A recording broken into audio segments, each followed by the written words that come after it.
Estás viendo Infinito. Abre tu mente. Detrás de cada hecho político, social, criminal, hay una compleja trama de conexiones que difícilmente sale a la luz. Pactos, maniobras, secretos, complicidad, que tiñeron de sangre y de misterio las páginas de los libros de historia. Descubra los entretelones ocultos de los sucesos más resonantes en Infinito con Globos. Infinito, señal del nuevo milenio.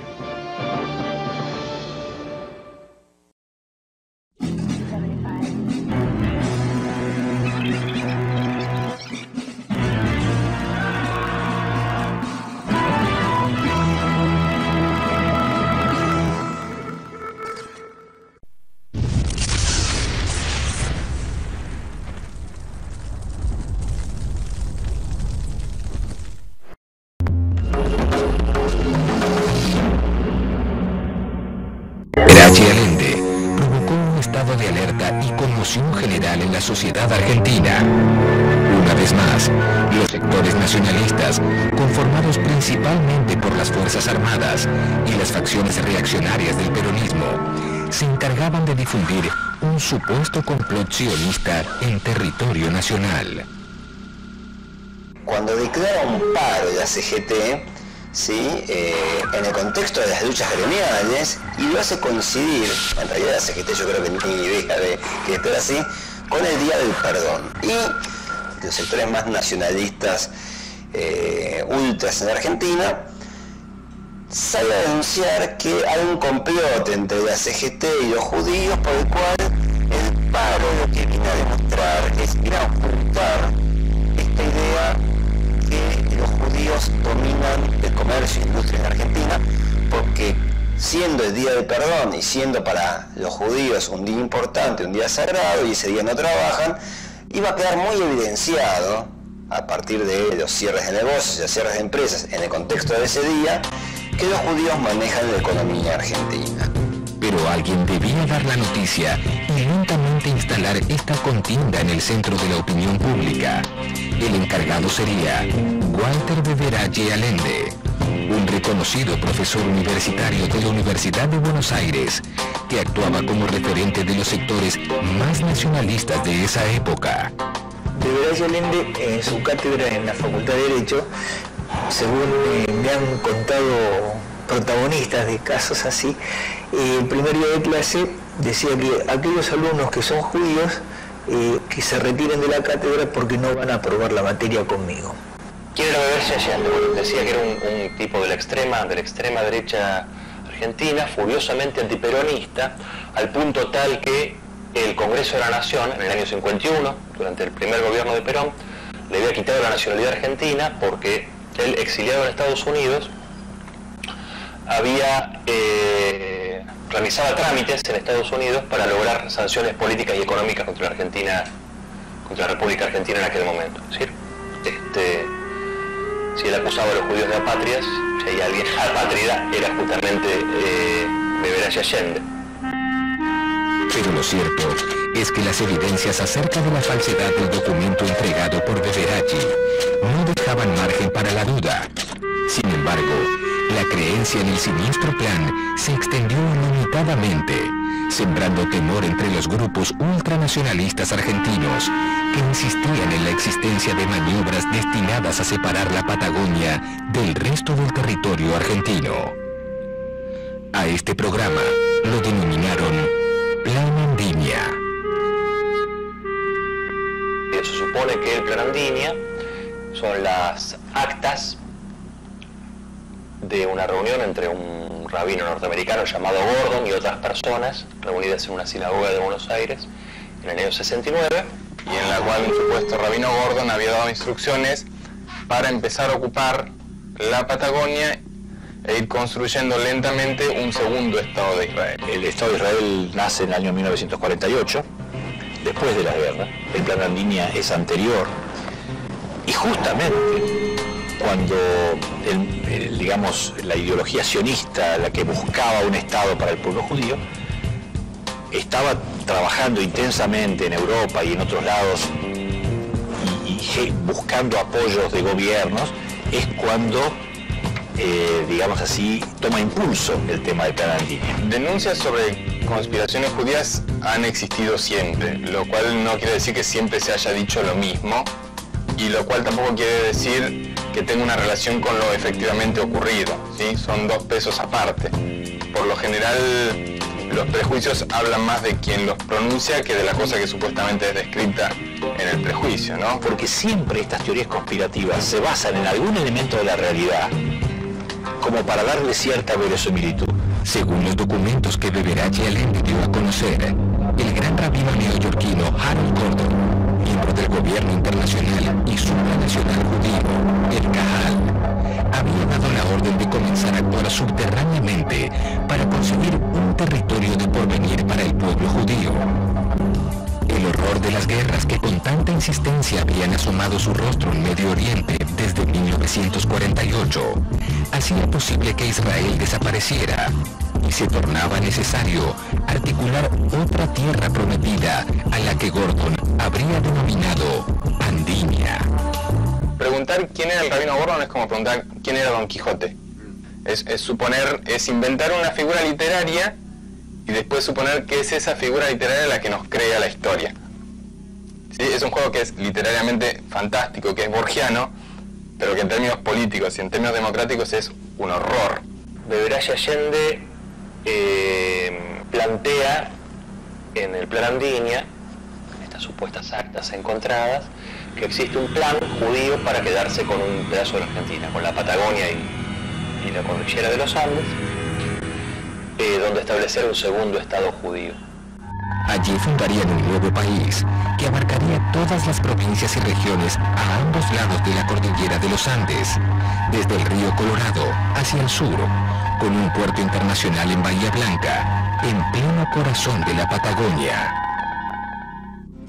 Además, según palabras de Beberache Allende, el plan pretendía convertir a la Antártida en un gigantesco freezer donde almacenar cereales y construir gigantescas ciudades subterráneas en medio de la cordillera de los Andes. Una cosa que por ahí me parece que es interesante de tener en cuenta es que estos discursos han existido siempre, ¿sí? Bajo distintas formas, siempre hay personas dispuestas a creer que hay una fuerza oculta organizando la historia, ¿no? Que hay 4 personas escondidas en una oficina que trazan planes y efectivamente la realidad obedece a ese plan diabólico. La supuesta pretensión de alcanzar un espacio en la región más austral del continente americano se basaba en las ventajas agrícolas, mineras y económicas que se encontraban en estas lejanas tierras patagónicas.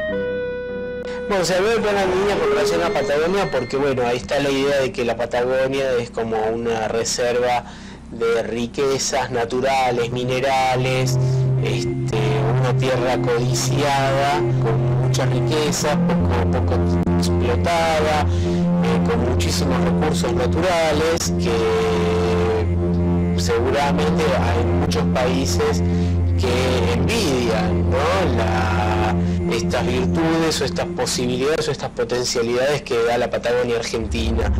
Además, la Patagonia era un espacio poco poblado, con proyección sobre la Antártida y control sobre el paso entre 2 océanos, que se encontraba alejado de los centros del conflicto mundial.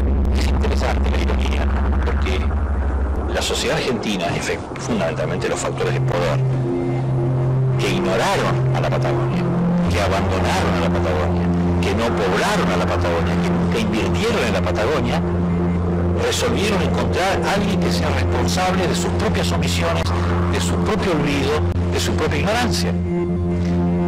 Porque es imperdonable la conducta histórica de la Argentina respecto a su Patagonia. Por supuesto que no era la primera vez que se rumoreaba que alguna potencia extranjera se quería quedar con la inmensidad de la Patagonia. Con llamativa recurrencia, la Patagonia se había instalado en el centro de las disputas territoriales. Por lo general, cada vez que se ha hecho una denuncia sobre una supuesta conspiración judía con connotaciones territoriales, la Patagonia es el escenario. Ha habido otros casos en los que se denunció a las colonias agrícolas de Entre Ríos, en los años 20, 30, me acuerdo, pero por lo general cuando se habla de avance territorial siempre se lo está pensando ligado con el territorio austral. Al ser el último territorio integrado oficialmente a la Argentina, había sido escenario de diversos conflictos que lo tornaban particularmente sensible a los sectores más foráneos de la sociedad. Beberaye Allende aseguraba que, en su discurso, Harold Gordon había expresado también su firme creencia en el espíritu y el genio judío, que le otorgaban enormes ventajas para lograr el control del planeta. A continuación, conoceremos los antecedentes del Plan Andinia en diversas publicaciones antisemitas de la década del 30.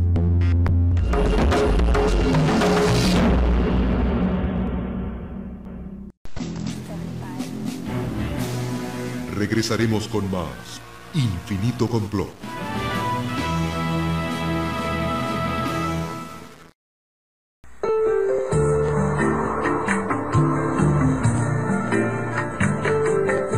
Estás viendo Infinito. Abre tu mente. Infinito Complot. Infinito. Señal del nuevo milenio. Y ahora, continuamos disfrutando de nuestra programación por Infinito, señal del nuevo milenio.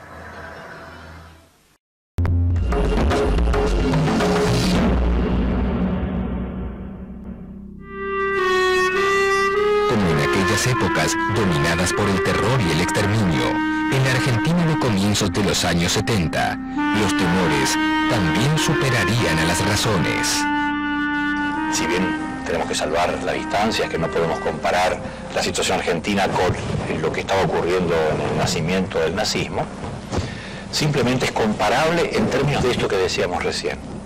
Terreno fértil, mentalidad autoritaria, la necesidad de desviar la atención y buscar chivos expiatorios, condiciones objetivas favorables para que las teorías conspirativas puedan prender, puedan diseminarse y adquirir una cierta credibilidad popular. Sin argumentos ni pruebas satisfactorias que respaldasen las conjeturas declaradas, el abogado tucumano Dr. Ezequiel Ávila Gallo acogió la denuncia de Beberaye Allende y solicitó el procesamiento del alto mando judío sionista. Ávila Gallo es un personaje, pero absolutamente nefasto. Sigue agitando hasta el día de hoy con esto, a propósito de la elección de un gobernador judío en Tucumán, de Alperovich. Ha hecho toda una campaña imputando al poder sionista, imputando... son personajes anacrónicos que se han quedado en una concepción autoritaria, antisemita, neonazi, fascista de la época.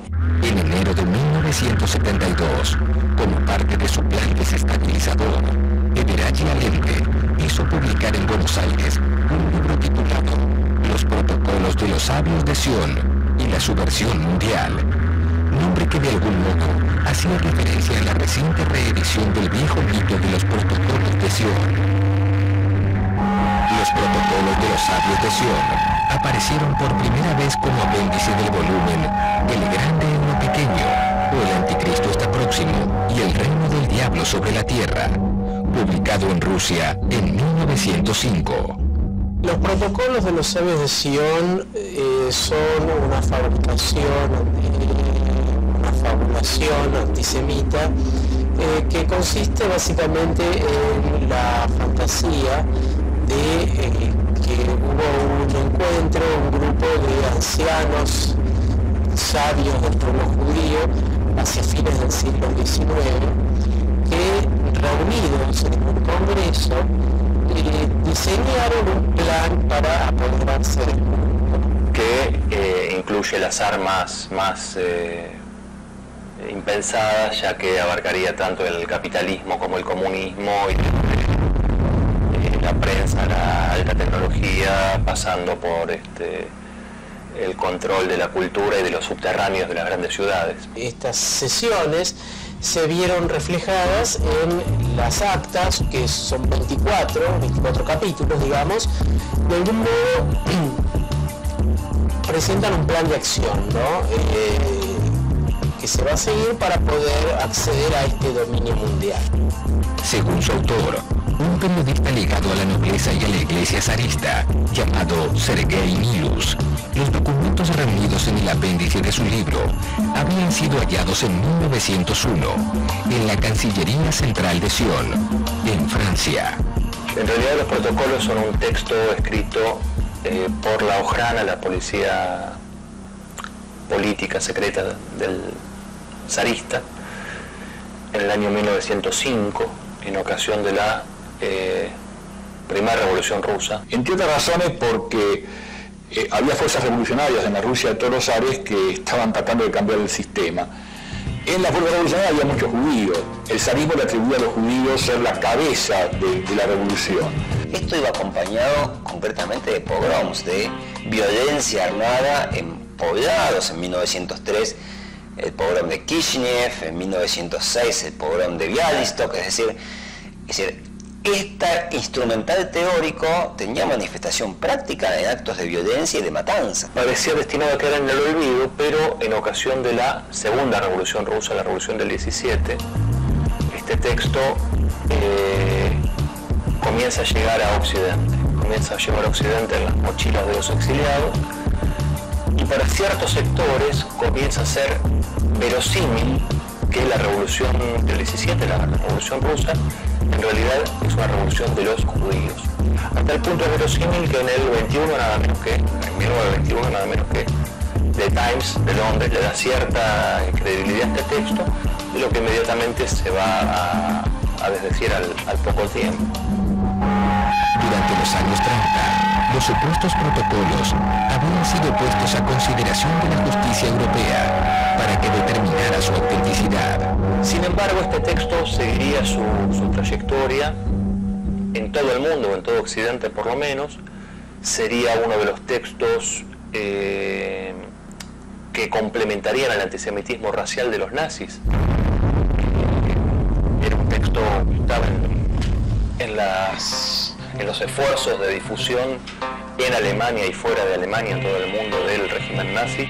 Pero si bien se probó su malintencionado antisemitismo y su falsedad documental, esto no impidió que siguiesen circulando en todo el mundo hasta alcanzar un día a Argentina.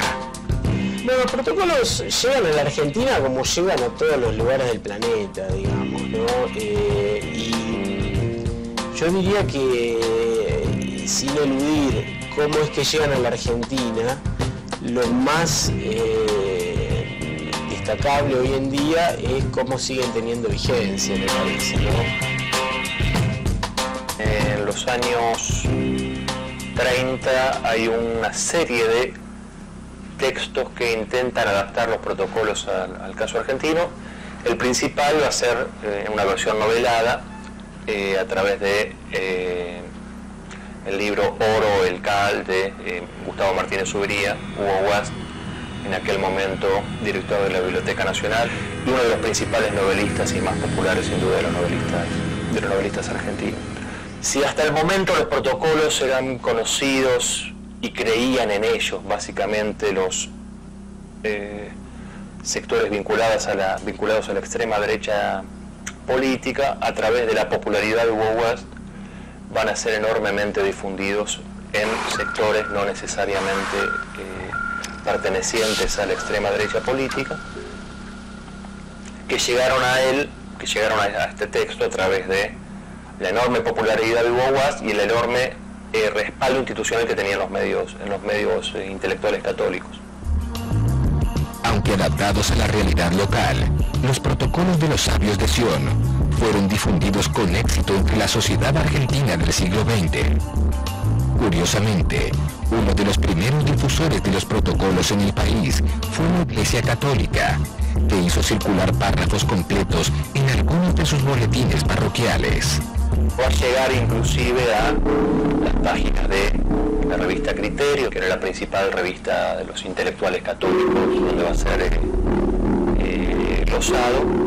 se va a ver reforzado porque la embajada alemana distribuye por toda América Latina ejemplares de los protocolos de los sabios de Sion, y se va a ver reforzado por la machacona insistencia con que los grupos nacionalistas van a identificar a judaísmo con el comunismo y el capitalismo a la vez y con todos los males que uno pueda imaginar. Además, el arribo masivo de inmigrantes produjo temor en la sociedad argentina, lo que produjo el surgimiento de cierta xenofobia. Porque había una importante dosis de prejuicio antijudío en la sociedad argentina de la época. Había como una cosa de mucha recelo, de mucha suspicacia frente a esta oleada inmigratoria, no solo judía, pero también judía que estaba llegando al país. Y por supuesto que estos delirios estaban instalados en la derecha argentina, la derecha nacionalista, y se fueron transmitiendo. Entonces había como un terreno fértil, abonado como para construir y capturar la imaginación de gente que no indagaba demasiado, sin mucho espíritu crítico, y que decía, esto es creíble, esto es posible. El mito de la conspiración judía encontró un lugar primordial en las agrupaciones de ultraderecha que comenzaban a surgir en Argentina. Los actos de violencia contra la colectividad israelita se hacían cada vez más frecuentes. Además, figuras como los sacerdotes Virgilio Filipo o Julio Meinville consideraban a los judíos como otra versión del comunismo. La Iglesia Católica en general, históricamente, hasta los últimos años, oficialmente seguía manteniendo una serie de acusaciones como el deicidio, que bueno, eso alimentaba a este sector ultranacionalista, ¿no es cierto? Las teorías conspirativas respecto a judíos que los antisemitas vernáculos siempre pretendían instalar, podían adoptar diversas formas. Y adoptaban diversas formas, de acuerdo a la situación del momento, a la coyuntura política. No nos olvidemos que Argentina tiene el triste honor de que haber sido el único país de América donde hubo un pogrom en 1919, en la Semana Trágica, donde había hordas en las calles atacando judíos y donde hubo muertos. De manera que estamos hablando de antes de 1920. Así, durante la llamada década infame, 1930-1943, y especialmente a partir del golpe de Estado de 1943, figuras civiles y militares ligadas al pensamiento conspirativo, de tintes claramente anticomunistas y antisemitas, contaron con la protección y la ayuda del Estado Nacional Argentino. En la década infame, en la década de la miseria, en las zonas populares, en la época de Uriburu y de Justo, donde los planes económicos eran absolutamente antipopulares, había huelgas, había lucha de clases. Bueno, por supuesto la derecha se lo atribuyó a los judíos por ser los promotores del comunismo. No nos olvidemos que en 1930 se rompe la institucionalidad en el país. Cae, más allá de las críticas que se le pueda formular al gobierno de Irigoyen, lo que sí es concreto es que hay un golpe de Estado cruento, se termina con la estabilidad democrática, la continuidad democrática, y comienza una era nefasta de la inestabilidad, de gobiernos autoritarios, con breves interregnos democráticos. Todo eso es siempre terreno fértil para las campañas de estas, o para la construcción de mitos, para la construcción de responsables de situaciones difíciles. La derecha argentina se valió de la publicación de este libro para justificar el supuesto origen histórico de los complots judíos para apropiarse del mundo. A continuación, conoceremos el contexto político que posibilitó la difusión del Plan Andiña.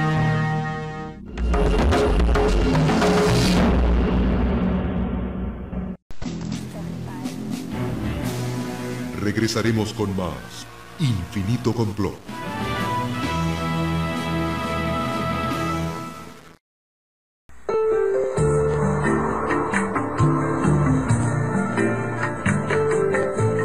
Estás viendo Infinito. Abre tu mente. Infinito con Globos. Infinito. Señal del nuevo milenio. Y ahora, continuamos disfrutando de nuestra programación por Infinito. Señal del nuevo milenio.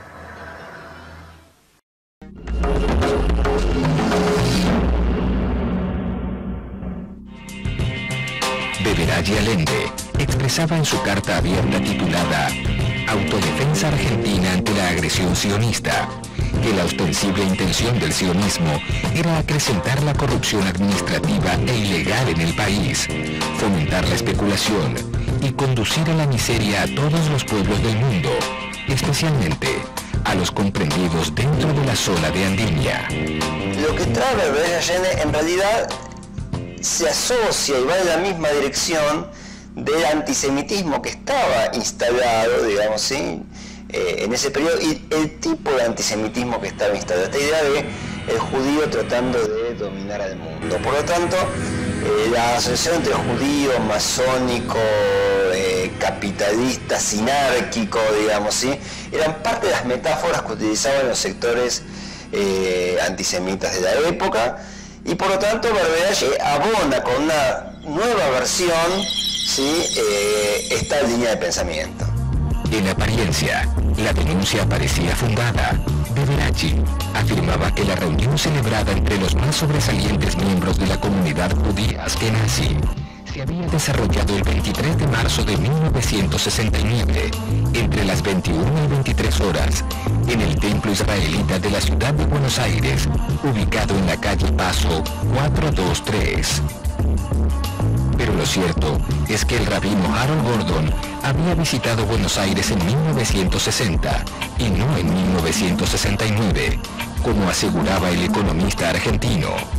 Supongo que habrá quien jura haberlo visto en Buenos Aires en ese año 72, hay quien jura haber espiado en esa reunión en la sinagoga de calle Paso, de manera tal que nos encontramos frente a un efecto literario verdaderamente asombroso.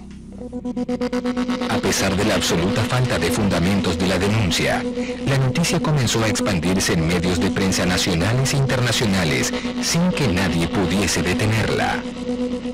Los rumores aseguraban que lo expresado en la reunión había sido develado por uno de los asistentes a quien la gravedad de la situación lo había empujado a informar a la opinión pública sobre el supuesto plan judío. Según sus palabras, durante la reunión secreta, el rabino Gordon había insistido enérgicamente en la fundamental importancia del plan y asegurado que no admitiría el fracaso, pues tanto Israel como la comunidad internacional judía dependían del éxito de esta empresa. Esto creció como una especie de teoría posible, entre comillas. Y esto es el riesgo, porque el riesgo de que sea aceptada por muchos como una posibilidad cierta, lo cual es absolutamente, pero digamos, para cualquier mente medianamente sensata es absolutamente descabellado, pero no para muchos que podían comprar este tipo de teorías absolutamente demenciales. Los rumores se multiplicaban por minuto. Cientos de miles de personas entraron en pánico e identificaron al pueblo judío como enemigo común. En realidad, los intereses políticos económicos detrás de Beveridge Allende, en realidad habría que buscarlos básicamente en aquellos sectores nacionalistas argentinos asociados a los sectores terratenientes, digamos, ¿sí? No quiero decir esto que era un proyecto de los sectores terratenientes que habían diseñado y que Beveridge Allende era la figura que estaba comandando o llevando adelante, pero sin duda este tipo de expresiones antisemitas, digamos, ¿sí? Esta forma de manifestación antisemita es una expresión que está representada en lo que Gino Germani en los años 60, en su estudios sobre antisemitismo, él llama antisemitismo ideológico, digamos, ¿sí? Ese antisemitismo cargado de elementos teóricos y que remiten a algunos de estos elementos que Berberaci recoge, ¿sí? Ciertos sabios que controlan la escena internacional, el comercio internacional, digamos, ¿sí? Diferente al antisemitismo tradicional, ¿sí? Como en cualquier momento de crisis social y política, la tentación por encontrar soluciones simples reaparecía una y otra vez. Una vez más, la utilización del fantasma judío resultaba sumamente práctica para desviar la atención de los verdaderos problemas que asolaban a una nación como la Argentina, que violentamente ingresaba a la horrorosa década de los 70. Lo que me parece más significativo es el contexto en que esto aparece. Porque sí, uno puede plantear casi como una regla que el antisemitismo va a ser usado como mito movilizador político por las extremas derechas en Argentina para desestabilizar gobiernos civiles o para posicionarse, represionar al interior de gobiernos militares. En el momento en que esto aparece, en el año 71, en un momento de muy intensa agitación social, recordemos el 69 el Cordobazo, el 71 el Viborazo, estamos en presencia de el comienzo del auge de las organizaciones revolucionarias armadas y estamos en el comienzo del auge del sindicalismo combativo y clasista en la Argentina. No es casual que sea justamente en una carta dirigida al secretario general de la CGT en aquel momento, a Rucci, en el que se realiza esta denuncia como una forma instrumental de profundizar el intento de lograr una alianza finalmente lograda entre la derecha sindical peronista y la derecha autoritaria no peronista para frenar la oleada revolucionaria y de protesta que atravesaba la Argentina en estos fines de los años 60, principios de los años 70. La denuncia de Berberaci se efectuó en medio del caos político desencadenado por la violenta proscripción del peronismo desde 1955. En ausencia de su líder, exiliado en Madrid, el movimiento justicialista se había ido polarizando, enfrentando violentamente a la derecha y a la izquierda peronista. La crisis social y política ahorcaba cada día con más fuerza la realidad argentina. La publicación del Plan Andiña serviría perfectamente al accionar de la ultraderecha peronista y antiperonista, destinada a desviar y frenar las luchas populares de la época. El objetivo es el histórico, ancestral objetivo de fabricar chivos expiatorios como una manera de distraer la atención de los verdaderos problemas de una sociedad, de los verdaderos dramas sociales, de las verdaderas angustias, de las tensiones políticas. Berberaci Allende sabía que su denuncia del complot de apropiación territorial y cultural recreaba por entonces dos de los grandes temores de la derecha argentina: la fantasía de que alguien quisiera apropiarse de la Patagonia y la existencia de una conspiración judía mundial. En esa época, digamos, para la mayoría de la población, muchos de los cuales tenían estudios limitados, precarios, bueno, un profesor de la universidad con basamento pseudocientífico, con tesis y apelando a libros históricos, tergiversándolos, etcétera, generaba esta supuesta credibilidad. Aunque esta no era ni la primera ni la última vez que esto ocurriría, la idea conspirativa sobre la existencia de un plan judío para apropiarse del mundo no fue un invento argentino. Ya hacia fines del siglo XVIII, se acusaba a los judíos de haber impulsado la Revolución Francesa con el único fin de hundir a reyes, naciones e iglesia. Años más tarde, al triunfar la revolución bolchevique en Rusia, los miembros de la aristocracia y del derrotado ejército zarista no dudaron en culpar de su fracaso a una confabulación judeo-comunista. Fue en su exilio en Alemania donde los defensores del zarismo encontraron encontraron cobijo contribuyendo a la constitución de las formas más exacerbadas de antisemitismo en la nación germana. No nos olvidemos que el nazismo surge en Alemania en la época posterior a la derrota alemana de la Primera Guerra Mundial, donde había enorme pobreza en el país, gran desocupación, gran sufrimiento de la población, la derrota en la guerra, con todo esto de el orgullo herido, y aparece quien les dice mágicamente a los alemanes: yo sé quiénes son los causantes de todos vuestros males. Así, hacia 1923, una década antes de asumir el poder, el futuro líder del Tercer Reich, Adolf Hitler, responsabilizó a los judíos de generar la gran inflación que azotaba a Alemania. El resultado de esta operación constituyó uno de los capítulos más atroces de la historia de la humanidad. A continuación, conoceremos los rebrotes de este macabro plan en el presente.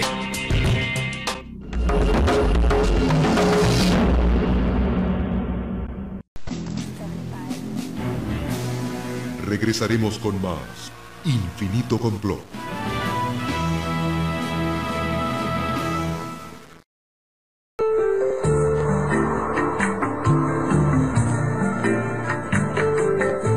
Estás viendo Infinito. Abre tu mente.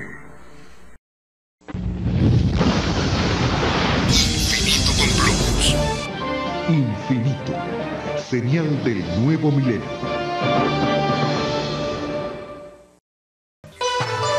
Y ahora, continuamos disfrutando de nuestra programación por Infinito, señal del nuevo milenio.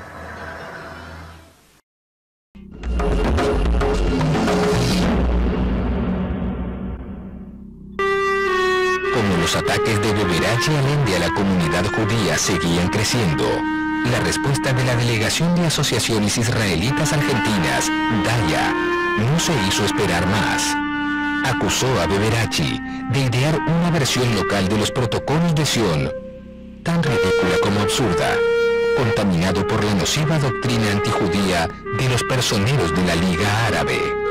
La DAIA como institución representativa de la comunidad judía, obviamente que sale rápidamente a responder, y esta reunión que se hace entre la CGT y esta declaración conjunta entre la CGT y la DAIA, en alguna medida, desde el punto de vista político, intenta marcar una distancia y una diferencia. Es decir, la CGT podría haber hecho algo por su cuenta, digamos, y decide hacerlo en conjunto. La DAIA tiene intereses en hacerlo efectivamente en conjunto con la CGT,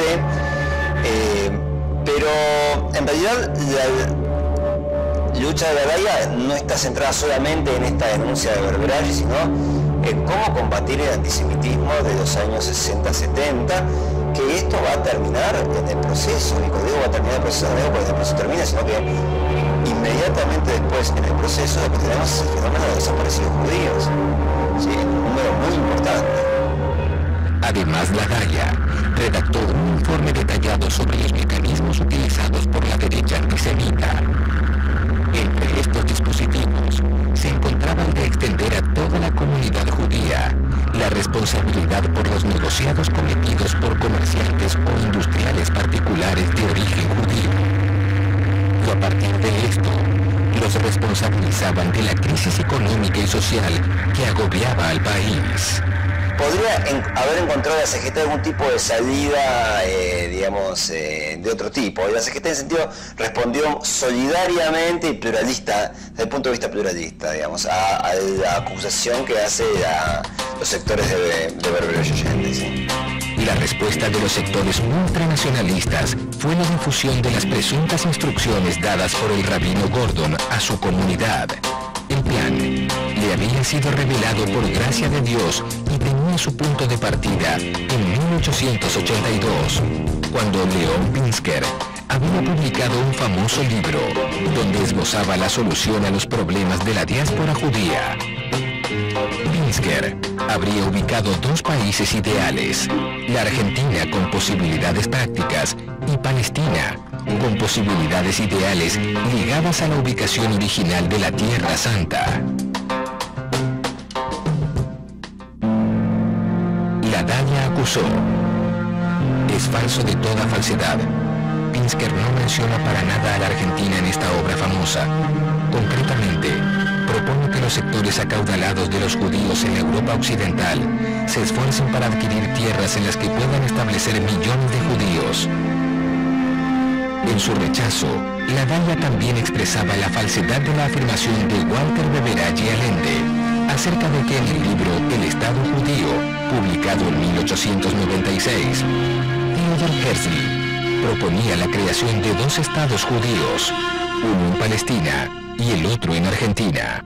Dice, bueno, hay muchas regiones del mundo que están despobladas, los judíos están siendo perseguidos en Europa, podrían establecerse hay distintos lugares de la Tierra donde podrían establecerse, y entre tantos mencionan como una amplia zona despoblada la Patagonia de la Argentina, lo cual, bueno, de nuevo, eso no quiere decir que hubiera un plan para apropiarse de la Patagonia. Pero sí era cierto que Herzl estaba convencido de que la inmigración era la única solución posible para los judíos de Rusia, que se encontraban perseguidos por el gobierno zarista con el pretexto de la confabulación judía, aunque en ningún momento había hablado de Argentina. Jamás los líderes judíos hablaban de ello, nunca. Yo estoy seguro que si hacía una encuesta entre los judíos del mundo y les preguntaban sobre la Patagonia, preguntaban qué es. No tenían la menor idea dónde quedaba, de qué se trataba. Con la llegada de la dictadura más sangrienta de la historia argentina al poder, ocurrida el 24 de marzo de 1976, las voces de denuncia sobre el Plan Andinia se aplacaron. El peligro judío se había convertido en el peligro comunista. Bueno, en la década del 70 es claro que había una connotación antisemita y antijudía en la represión y en los represores, con hechos comprobados, con denuncias concretas hechas por quienes estuvieron en centros clandestinos de detención, donde se hablaba de retratos de Hitler, de que los prisioneros judíos recibían, además del trato cruel de los demás, un trato especialmente cruel, mencionando su condición. Una de las preguntas que más le hacían a las víctimas era qué sabían del Plan Andinia, qué sabían del Plan Andinia y de los planes de los sabios de Sion para apoderarse de la Argentina y del mundo. En el informe Nunca Más, yo no pude encontrar referencias al Plan Andinia. Sí lo he encontrado en un testimonio de Jacobo Timerman, cuando era torturado por el general Camps, y donde se pretendía hacerle confesar a Timerman que él formaba parte de una conspiración judía que trataba justamente de conquistar a la Argentina. Timerman en su libro cuenta de que cuando lo torturaban y le preguntaban esto y él negaba, de pronto tuvo una lucecita y entonces aceptó eso, dijo sí, los sabios de Sion se reunían en mi casa. Entonces ante esa confesión lo dejaron de torturar y él sintió cierto alivio. Hay quien dice que la razón por la cual no mataron a Timerman cuando fue hecho desaparecer es porque Camps tenía la fantasía de poder demostrar la conspiración sionista que quería apropiarse del país y lo quería utilizar a Timerman como el testigo privilegiado que le iba a dar los elementos de juicio para demostrar esto. Pero cuando en 1983 la dictadura militar dejó el poder, reabriendo el capítulo democrático, el fantasma del Plan Andinia volvió a sobrevolar la sociedad argentina. En 1986, el presidente de la República, Raúl Alfonsín, anunció el proyecto de traslado de la capital federal a Viedma, provincia de Río Negro. Según los confabuladores de entonces, Viedma sería la capital de un nuevo estado manejado por masones y judíos. Una particularidad de todas las versiones de la conspiración judía es la capacidad que tienen para incluir cada suceso nuevo en el mismo relato. Es decir, todo lo que ocurra es incorporado a la misma lógica explicativa. por ejemplo, cuando en el 86 Alfonsín propuso trasladar la capital a Viedma, algunos de los sectores neonazis entendieron que este era efectivamente el primer paso hacia la concreción del Estado, del segundo Estado de Israel o del Estado de Andinia, ¿sí? A esto le sumaban el hecho de que algunos de los ministros probablemente fueran masones, entonces efectivamente todo le parecía que coincidía con lo que había prometido el rabino Gordon en el 72. Pero esto es la naturaleza del mito. La naturaleza del mito está que está más allá de la comprobación racional. Se cree o no se cree. Y en este caso de mito conspirativo, cualquier cosa que se diga para intentar demostrar su falsedad, incluido este programa, va a ser tomado como una muestra más de las oscuras armas que emplean los conspiradores para ocultar la verdad de esa conspiración. Hoy aparece la Patagonia como en el centro de la escena porque hay un presidente patagónico que de golpe genera como una sensación de los argentinos descubren la Patagonia, y estamos hablando en los comienzos del siglo XXI. Fue ignorada, fue olvidada, fue absolutamente no reconocida como propia por la sociedad argentina. Por eso también abonó la teoría conspirativa. El 12 de septiembre de 2003, el diario económico Infobae denunció que el jefe del Ejército General, Roberto Bendini, había identificado a pequeños grupos israelíes que operaban en la Patagonia encubiertos tras las falsas apariencias del turismo y de organizaciones no gubernamentales. Su objetivo era el mismo que 30 años atrás: invadir la Patagonia. Bastaría mirar las bibliotecas, como la de la Escuela Superior de Guerra u otras escuelas en las que se forma la oficialidad argentina, para ver que estos discursos en todo caso están disponibles. Sí, no es que se creen necesariamente, pero sí es posible acceder a ellos y alguien los reproduce, obviamente. De algún modo refleja la penetración que ha tenido el plan Andinia dentro de, por ejemplo, instituciones de las Fuerzas Armadas, como el caso del Ejército, ¿no? Inmediatamente, la DAIA pidió explicaciones. El gobierno nacional decidió crear una comisión para investigar los hechos. Yo creo que lo más desafortunado de todo esto es que al haber realizado una investigación entre comillas trucha, digamos, ¿no? En definitiva no queda despejada la duda. Entonces, si se sostiene la duda, la verdad es que un poco de respeto puede tener uno por una autoridad que tiene bajo su mando el ejército, ¿no? De manera que lo que no hay que hacer es desestimarlo como algo intrascendente, propio de marginales. No nos olvidemos nunca que cuando nació el nazismo, Hitler era un grupo de locos, absolutamente desvariados, que se reunían en la cervecería de Múnich. Y nosotros sabemos lo que ocurrió después y la tragedia que le trajo a la humanidad. Una vez más, los temores se apoderaban de la sociedad argentina. Una vez más, como en aquellos años sangrientos, dominados por el horror, se denunciaba un complot sionista para apoderarse de la Patagonia. Una vez más, surgía un interrogante. ¿Qué estaría ocurriendo que se agitaba nuevamente el fantasma del Plan Andinia?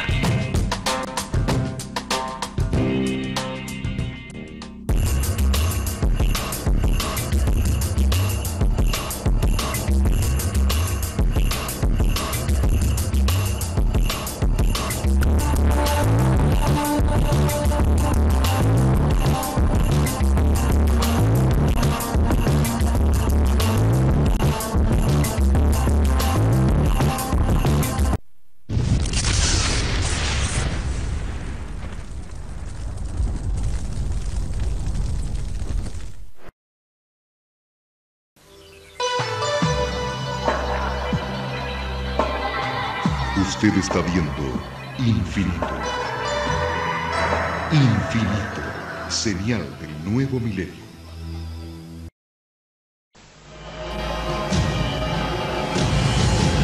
Cada minuto, de cada hora, de cada día, ocurren eventos inexplicables.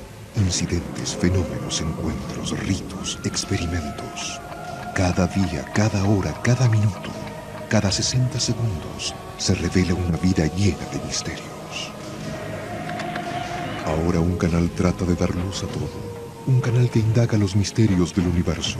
Un canal que se aventura en territorios desconocidos. Un canal que explora las preguntas que definen nuestra existencia.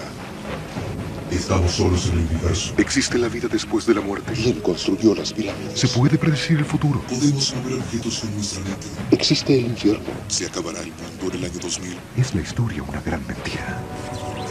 Para cada pregunta hay una respuesta, pero ¿hasta dónde estamos dispuestos a llegar para encontrar la verdad? Desde Machu Picchu al Chupacabra, desde los aztecas al Zodíaco, desde los extraterrestres a los ángeles. Esto es Infinito, un viaje hacia lo desconocido, una exploración de lo inexplicable. Ningún lugar es muy remoto, ninguna pregunta muy extraña, ningún misterio está fuera de nuestros límites. Escuche lo inesperado, descubra lo oculto, experimente lo desconocido. Infinito, señal del nuevo milenio.